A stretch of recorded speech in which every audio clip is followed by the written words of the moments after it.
Shalom, saudara-saudari yang dikasihi dalam Tuhan Yesus Kristus. Dalam menyatakan karyanya kepada dunia, Allah tidak bekerja sendiri. Allah memanggil dan memakai manusia, ciptaannya, untuk menjadi rekan sekerjanya. Semua untuk satu tujuan, menyatakan cinta kasih Allah kepada dunia. 1 Yohanes 4 ayat 16 berkata, Allah adalah kasih, dan barang siapa tetap berada di dalam kasih, ia tetap berada di dalam Allah, dan Allah di dalam dia. Hari ini telah hadir bersama saya di studio, Pendeta David Sudarto dari GKI Gunung Sahari. Salam para pemirsa Gema Kasih Indonesia, Tuhan memberkati saudara-saudara. Dan saat ini kita akan berbincang-bincang tentang panggilan melayani. Pak Pendeta, ketika kita bicara tentang panggilan melayani, mungkin Bapak bisa menolong kita untuk memahami apa sebenarnya melayani itu. Mungkin saya lebih baik mengutip dulu salah satu bagian dari Alkitab supaya menjadi dasar kita memaknai apa itu sebenarnya melayani, begitu ya. Kita akan membaca satu bagian dari surat Kolose pasal 1 ayatnya yang ke-23 saja, ya. Sebenarnya kita juga bisa membaca ayat 17 paralelnya, ya. Apapun juga yang kamu perbuat, perbuatlah dengan segenap hatimu, seperti untuk Tuhan dan bukan untuk manusia. Jadi saya kira kalau ditanya apa itu sebenarnya melayani atau melayani Tuhan, katakanlah begitu, maka surat Kolose ini cukup memberikan gambaran kepada kita sebuah makna yang sedemikian luas tentang melayani itu. Bahwa apa saja yang kita lakukan, baik melalui perkataan, perbuatan, ketika kita lakukan dengan segenap hati kita seperti untuk Tuhan, bukan hanya untuk manusia, maka itulah hakikat melayani. Apakah dengan demikian kita bilang bahwa dimanapun kita berada sebenarnya di situ Tuhan memanggil kita untuk melayani? Tepat sekali. Melalui pekerjaan misalnya, ya, melalui pekerjaan kita mengemban sebuah amanat bahwa kita sedang dipanggil untuk berkarya bagi Tuhan lewat pekerjaan kita. Ya, sepanjang yang kita lakukan itu memang kita lakukan dengan sebuah penghayatan. Penghayatan itu ada di dalam sini, begitu? Bahwa yang kita lakukan bukan hanya semata-mata sebagai media atau alat mencari uang semata, begitu ya. Tetapi ada sesuatu yang penting yang sedang mau kita saksikan lewat pekerjaan kita. Maka di situ kita juga sebenarnya sedang melayani Tuhan. Nah, ini menjadi menarik ketika kita bicara bahwa saat kita berada di tempat pekerjaan-pekerjaan kita apapun itu, sesungguhnya kita sedang melayani. Dalam Injil Markus pasal 1, di situ dikatakan ketika Yesus memanggil murid-muridnya, mereka sebenarnya sudah punya pekerjaan. Tapi yang terjadi adalah mereka meninggalkan pekerjaannya. Bagaimana kira-kira Bapak bisa menolong kami memahami ini? Sudah punya pekerjaan yang katanya tempat pelayanan, tapi kok mereka malah meninggalkan itu? Betul. Ya, betul sekali Bung Bel.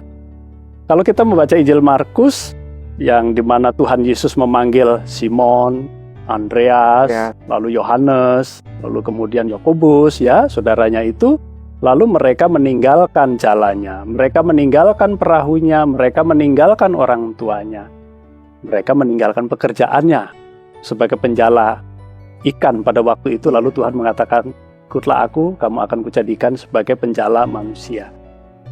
Teks ini harus kita baca dalam perspektif atau sudut pandang bahwa Tuhan Yesus sedang memilih orang-orang yang akan dikhususkan untuk melayani pekerjaan Tuhan. Jadi di dalam melayani Tuhan itu memang ada orang-orang yang dikhususkan, yang dipilih secara khusus, yang kemudian mengkhususkan diri untuk melayani. Nah, kelak kemudian kita membaca di dalam Alkitab, mereka yang dipanggil oleh Tuhan ini seperti Simon, Andreas, dan seterusnya itu kita kenal sebagai para rasul, di mana mereka bagian dari orang-orang yang mengkhususkan diri untuk pekerjaan pelayanan kepada Tuhan. Jadi memang ada yang dikhususkan begitu ya? Betul. Kalau kita membaca Perjanjian Lama misalnya, kita mengenal di sana ada satu suku Lewi misalnya gitu ya, yang dikhususkan untuk pekerjaan di rumah ibadah, untuk pelayanan, begitu. Jadi memang pelayanan kepada Tuhan itu begitu luas, melalui pekerjaan kita juga bisa melayani Tuhan, ya, berkarya melayani Tuhan, tetapi ada juga orang-orang yang dikhususkan untuk secara full time, begitu, mengkhususkan diri dalam sebuah pekerjaan khusus, yaitu pekerjaan pelayanan. Jadi kalau kita lihat dari pengalaman murid-murid maupun dari pengalaman orang Lewi, bukan berarti bahwa kita lalu demi melayani Tuhan kita tinggalkan semua yang kita punya ya Pak. Iya, jadi tidak harus meninggalkan pekerjaan, ya, lalu melayani, baru disebut melayani Tuhan. Tetapi lewat pekerjaan kita juga bisa melayani Tuhan. Tetapi kalau kita mau melayani secara khusus, berarti kita harus meninggalkan pekerjaan kita. Seperti saya nih misalnya, ketika saya sudah memutuskan diri untuk menjadi pendeta, maka saya harus meninggalkan itu pekerjaan-pekerjaan lama saya, lalu mengkhususkan diri secara full time untuk pelayanan, begitu. Jadi melayani tidak hanya dengan meninggalkan apa yang kita sudah punya, Betul. tapi melalui pekerjaan justru kita bisa meninggalkan. Kalau memang kita bukan pada hal yang tadi Bapak sebutkan dikhususkan tadi. Ya. Nah, kalau begitu bagaimana supaya kita bisa melihat pekerjaan kita sebagai ladang untuk melayani Tuhan juga?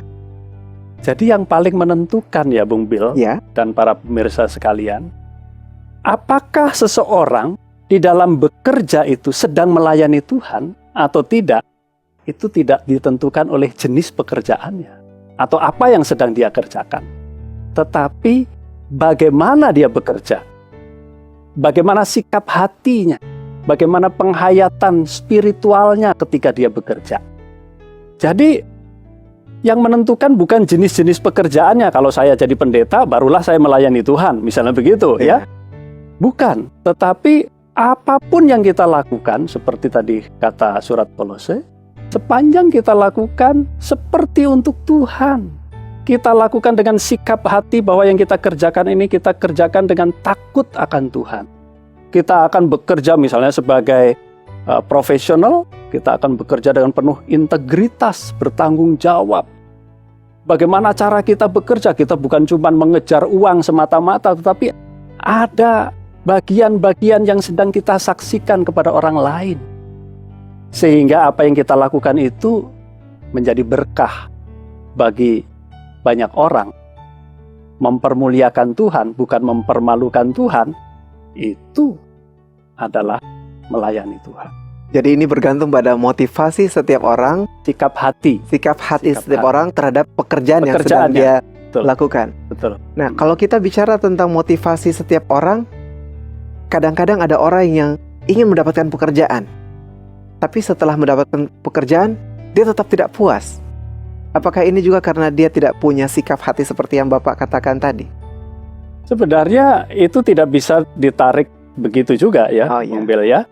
Kalau seseorang tidak puas dengan pekerjaannya, bisa saja karena dia tidak menemukan sebenarnya dirinya di pekerjaan itu. Sebab setiap kita kan punya talenta, punya karunia yang dianugerahkan Tuhan masing-masing. Mungkin belum tepat, bisa saja begitu ya. Tetapi kalau seseorang hanya bekerja lalu asal-asalan, ya kan ada juga yang cuma mencolok-mencolok begitu ya, atau apa nih bahasa mencolok-mencolok gitu ya. Nah, saya kira itu bukan kesaksian yang benar, yang sedang menyaksikan bahwa kita melayani Tuhan, begitu. Iya, berarti kita harus juga mawas diri, jangan sampai cepat-cepat ambil kesimpulan terhadap sesuatu yang terjadi, baik untuk kita dengan pekerjaan kita atau orang lain dengan pekerjaan mereka. Kadang kita memang juga terpancing untuk mengambil kesimpulan tentang orang lain. Kalau berdasarkan apa yang tadi Bapak katakan, semua harus kembali pada bagaimana kita memaknai itu dalam hidup kita. Nah, dalam menghadapi kehidupan saat ini, dengan luasnya bidang pelayanan, dengan bicara tentang pekerjaan juga adalah tempat pelayanan kita, apakah melayani sesama juga termasuk? Oh iya, betul Bung Bill. Jadi kalau kita mengatakan melayani Tuhan, pada prakteknya sebenarnya kita sedang melayani sesama. Melayani orang-orang yang ada di sekitar kita. Begitu ya. Jadi pada kenyataannya harus kita sadari, kalau kita mau mengatakan bahwa diri kita, entah melalui pekerjaan kita atau kegiatan apapun yang kita lakukan, kita sedang berkarya atau melayani Tuhan, kita sebenarnya melayani sesama. Apakah ini juga ada kaitannya dengan panggilan Tuhan Yesus kepada murid-murid pada waktu itu? Aku akan menjadikan engkau penjala manusia. Apakah sekedar memanggil orang untuk menjadi murid Kristus saja, atau justru kita yang kepada orang lain? Gimana, Pak? Jadi melayani itu kan meneruskan keramah tamahan Kristus. Ya. Ya, seperti yang Kristus sudah lakukan selama 3 tahun lebih lah bersama dengan murid-murid yang mereka dipilih itu ya. Kemudian mereka sudah lihat apa yang Tuhan Yesus lakukan. Dan kemudian mereka harus meneruskan tuh keramah tamahan Allah melalui Tuhan Yesus itu. Lalu mereka kemudian teruskan di dalam kehidupan sehari-hari kepada sesama, bukan saja memanggil lalu memilih, lalu kemudian tidak ngapa-ngapain, hanya dapat status sebagai murid Kristus atau umat pilihan kah, misalnya begitu. Tapi dengan satu tujuan, meneruskan keramah tamahan Kristus bagi sesama. Jadi kita melayani sesama dalam panggilan menjadi penjala itu justru adalah bagaimana kita melanjutkan keramah tamahan Kristus. Dan itulah bentuk pelayanan kita. Yang menjadi unik, Pak, dalam kemajuan teknologi saat ini, semua orang tuh sibuk dengan alat komunikasinya sendiri. Betul. Pakai gadgetnya sendiri, dia pakai earphone-nya, sibuk dengan mendengarkan semuanya sendiri, dan dia terpisah dengan orang lain. Tanpa kita sadar, membuat orang menjadi individualis. Bagaimana kira-kira supaya kita dengan dunia yang menuju ke arah keegoisan ini, individualistis ini, bagaimana supaya kita bisa terbuka menjalani panggilan kita sebagai para pelayan yang melayani sesama itu? Itu sebabnya kalau kita membaca, kalau berangkat dari teks Markus tadi, mereka yang akan melayani itu pertama-tama harus berjumpa dengan Kristus. Berjumpa dengan Kristus. Pengalaman berjumpa dengan Kristus itu, yang memanggil mereka itu, ini pengalaman yang kemudian mengubah. Bahkan kemudian mereka bisa meninggalkan pekerjaannya, begitu ya. Dan di dalam prosesnya kemudian Simon pun bisa mengubah orientasinya. Yang tadinya cenderung arogan begitu, lalu kemudian menjadi Petrus yang bisa melayani orang lain. Gitu. Jadi kita harus mengupayakan di tengah-tengah dunia yang sibuk, di tengah-tengah dunia dipenuhi dengan berbagai komunikasi, kita harus memelihara komunikasi kita untuk berjumpa dengan Kristus. Sehingga dengan demikian kita akan selalu diingatkan bahwa hidup ini ada sesuatu yang urusan Tuhan yang dipercayakan kepada kita untuk kita teruskan, untuk kita selesaikan. Bukan hanya sibuk dengan diri kita dan dunia kita sendiri, tapi setiap kita berjumpa dengan Kristus, kita diingatkan ada urusan Tuhan hari ini yang harus kita kerjakan. Ya, jadi prinsipnya mau melayani, berjumpa dulu dengan Kristus. Berjumpa dengan Kristus. Itu baru kita kemudian bisa mengubah tuh keegoisan kita, ya, kecenderungan kita untuk selalu menutup diri atau hanya mau memperhatikan diri sendiri begitu. Sebab tadi yang harus digarisbawahi, ada urusan Tuhan tatkala berjumpa dengan kita yang harus kita kerjakan. Iya. Bukan urusan kita loh, Bung Bil. Iya. Urusan Tuhan. Karena itu harus berjumpa dulu dengan Tuhan. Nah, pemirsa, kita akan lanjutkan perbincangan kita setelah yang satu ini.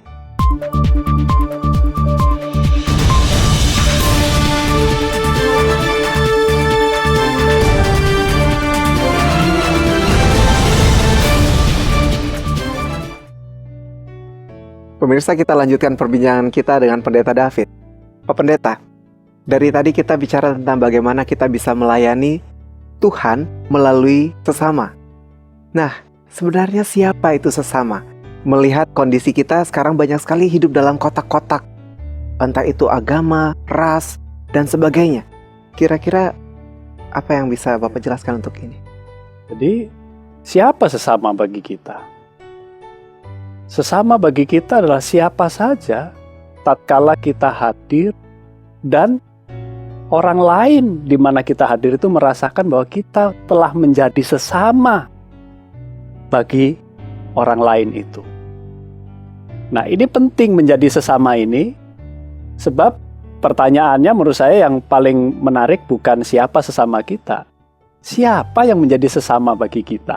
Nah, Gitu kan? ya. Sebab kita ini di dunia sekarang ini terlalu banyak menemukan orang-orang yang asing bagi kita, walaupun kita sama-sama manusia sebenarnya. Tapi antara satu dengan yang lain itu asing. Kita nggak berjumpa dengan orang, entah itu di kantor, entah itu di jalan, entah itu di tempat pekerjaan dimanapun kita berada. Kadang-kadang kita nggak berjumpa dengan orang lain. Apalagi ketika seseorang berada di dalam satu persoalan. Kadang-kadang loneliness, kesepian, merasa sendiri di dalam hidup ini. Padahal dunia kita makin rame. Siapa sesama bagi kita? Sesama bagi kita adalah tatkala kita hadir dan orang itu merasakan kehadiran kita, kita menjadi sesama bagi dia. Bukan menjadi pesaing, bukan menjadi musuh, ya, bukan menjadi pihak-pihak yang menimbulkan luka, begitu ya. Tetapi benar-benar hadir menjadi sesama, baik dalam suka maupun duka. Siapa saja, itu tidak dibatasi oleh warna kulit, oleh agama atau apapun. Ketika kita hadir dan orang lain menerima kehadiran kita dan kita dirasakan menjadi sesama bagi mereka. Nah, itulah sesama kita. Jadi bukan hanya persoalan kita mencari orang-orang sekitar kita, tapi justru menjadikan diri kita juga Jika kita hadir bersama orang lain. bersama orang lain dan orang lain itu sungguh merasakan loh, oh ini loh sesamaku. Ini ada panggilan untuk kita, tapi ada juga kenyataan hidup kita tentang sesama tadi yang pasti berbeda-beda dari kita. Kira-kira karakter seperti apa yang kita butuhkan untuk menjadi orang yang menjawab panggilan Tuhan di tengah kondisi yang beraneka tadi? Jadi yang pertama yang pasti dan harus ya, kalau kita mau melayani sesama dan menjadi sesama bagi orang di sekitar kita, meneruskan keramah tamahan Kristus tadi itu, maka kita tidak boleh egois, Bung Bel. Yang pertama, jangan egois ya. Jangan egois. Karena ketika kita egois, itu berarti kita hanya berorientasi pada diri kita, kepentingan kita, maka sesama tidak akan pernah menjadi sesama bagi kita, dan kita tidak pernah menjadi sesama bagi mereka. Kita tidak pernah bisa melayani mereka. Yang ada mereka mungkin kita tuntut untuk melayani kita. Sebaliknya justru ya. Begitu. Terhadap Tuhan juga begitu. Ketika kita egois, maka bukan kita melayani Tuhan sebenarnya, tetapi sebenarnya Tuhan kita paksa, dalam tanda petik. Maksanya sih pinter ya, dengan cara halus begitu ya, untuk melayani kita. Sebab ketika mungkin Tuhan mengatakan tidak pada satu saat, untuk apa yang kita mau, kita bisa kecewa kalau meninggalkan dia. Misalnya begitu toh? Iya. Ngambek lah paling sedikit derajatnya begitu.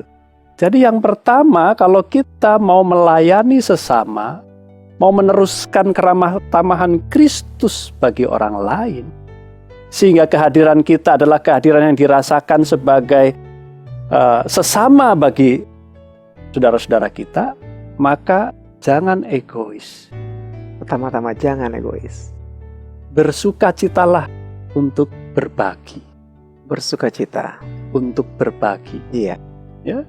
Berbagi itu bukan beban, tapi ini kesukacitaan, ungkapan syukur kita. Ungkapan syukur. Sebab kita sudah berjumpa dengan Kristus dan diberi amanat untuk meneruskan keramah tamahannya, meneruskan urusan Tuhan. Luar biasa. Anugerah yang luar biasa kalau kita manusia yang ya seperti saya ini yang lemah, terbatas ya. Lalu kemudian Tuhan panggil untuk meneruskan urusan Allah. Itu kan pekerjaan yang luar biasa itu. Biasa. Jadi bersukacitalah ketika kita berbagi. Iya. Jangan egois, lalu Egois, meneruskan itu dengan cara berbagi kepada sesama. bersukacita. Masih ada lagi. Iya. Kerendahan hati. Kerendahan hati. Sebab kalau kita tidak rendah hati, kita kadang-kadang menempatkan diri kita di atas pada orang yang mau kita tolong. Lalu kita seolah-olah menjadi subjeknya, dan orang yang mau kita bagikan apa yang kita punya itu menjadi objek semata. Iya. Kita angkuh, kita menyombongkan diri karena kita lebih mampu, lebih punya barangkali begitu. Lalu mereka hanya sekedar objek belas kasihan kita. Ibu Teresa ketika melayani orang yang sangat miskin, yang bahkan banyak orang tidak mau ikut ambil bagian, ya melayani mereka yang tersisih di pinggir jalan, terluka, bau. Dia mengatakan, saya melihat Kristus di wajah mereka. Jadi kalau kita melayani dengan kerendahan hati, maka kita akan melayani dengan respek, dengan sikap hormat.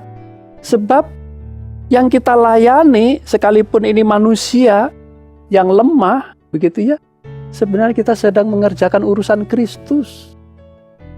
Itu sebabnya kalau kita mau melayani, kerendahan hati itu mutlak diperlukan. Yang ketiga, masih ada satu lagi ya. Ketiga, ya kita tiga aja deh ya. 3, tulus. Tulus. Kalau kita memberi, melakukan sesuatu kepada sesama kita, harus dilakukan dengan hati yang tulus, bukan akal bulus ya.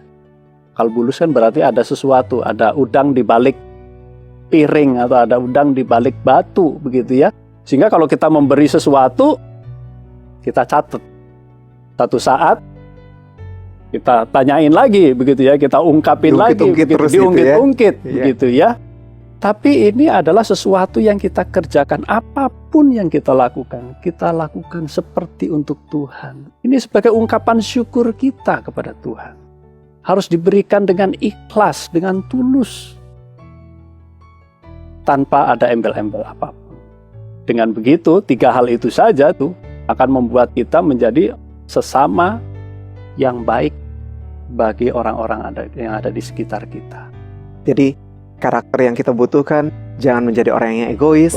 Kita harus hidup dalam kerendahan hati dan juga kita harus hidup dengan ketulusan. Nah, kira-kira hambatan apa yang bisa membuat seseorang tidak sanggup atau berhenti melayani Tuhan? Ya, hambatannya bisa mungkin dikategorikan dalam 2 kategori ya, Bung Bill ya, dan para pemirsa sekalian.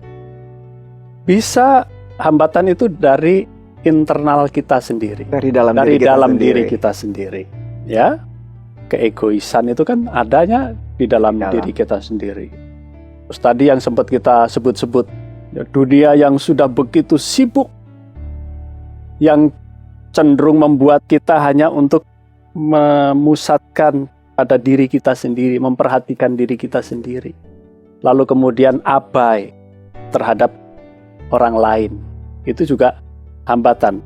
Ketika kita sibuk dengan diri kita sendiri, kita egois, ya, lalu kita kekurangan waktu, merasakan, aduh, ini sibuk sekali nih, pagi harus begini, siang begini, lalu kita lupa, kita tidak melakukan apa-apa kepada orang lain, ya, yang ada di sekitar kita.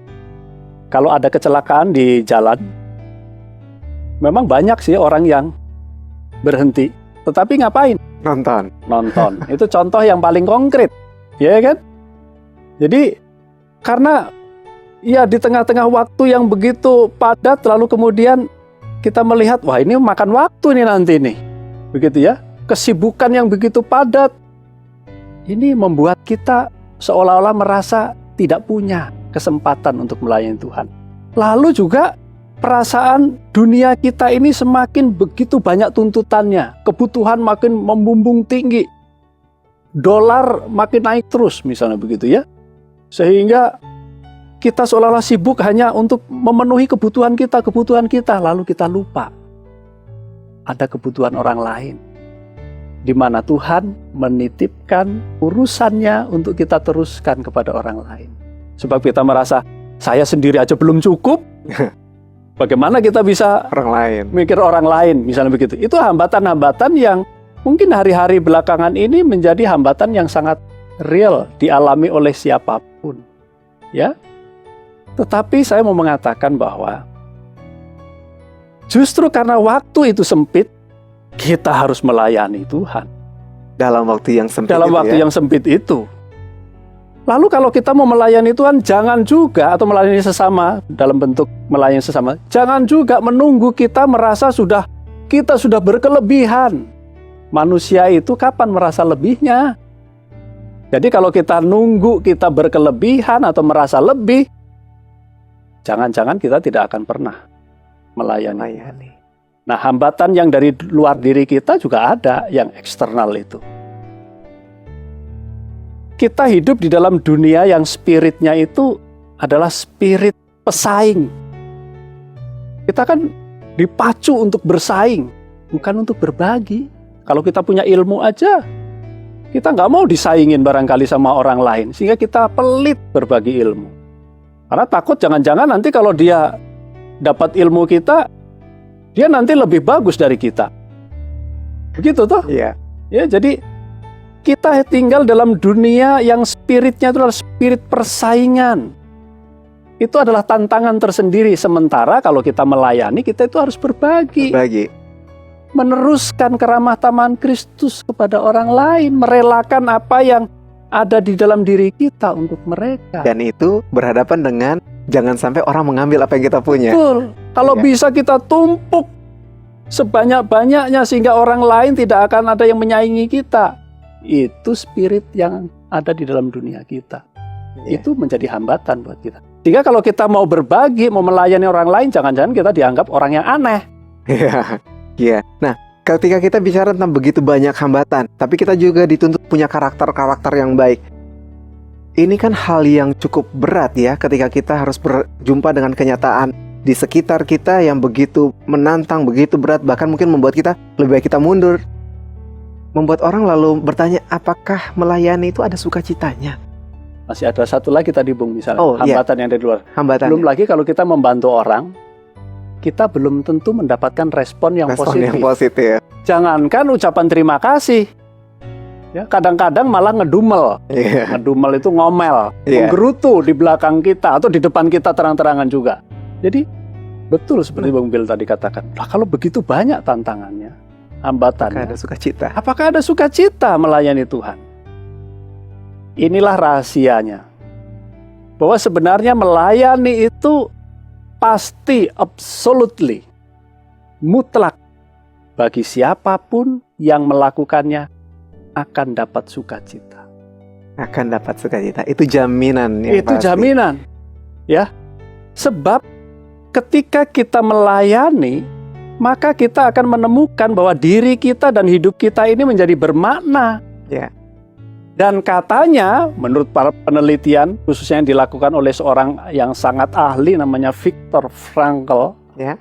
yang mengembangkan sebuah terapi ya, namanya logoterapi untuk menerapi pasien-pasien yang mengalami gangguan kejiwaan. Ya. Oke. Pasiennya itu diterapi dengan sebuah metode logoterapi karena si Frankl ini mengatakan dalam penelitiannya, ada hubungannya antara persoalan kejiwaan dengan kehilangan makna di dalam hidup ini. Orang yang paling berbahagia menurut Frankl adalah orang yang bermakna hidupnya. Iya. Jadi kalau mengalami gangguan-gangguan itu, jangan-jangan orang ini hidupnya hampa. Iya, baik. Jika ada kritik, saran, tanggapan, dan sebagainya, dapat disampaikan melalui SMS maupun email berikut ini.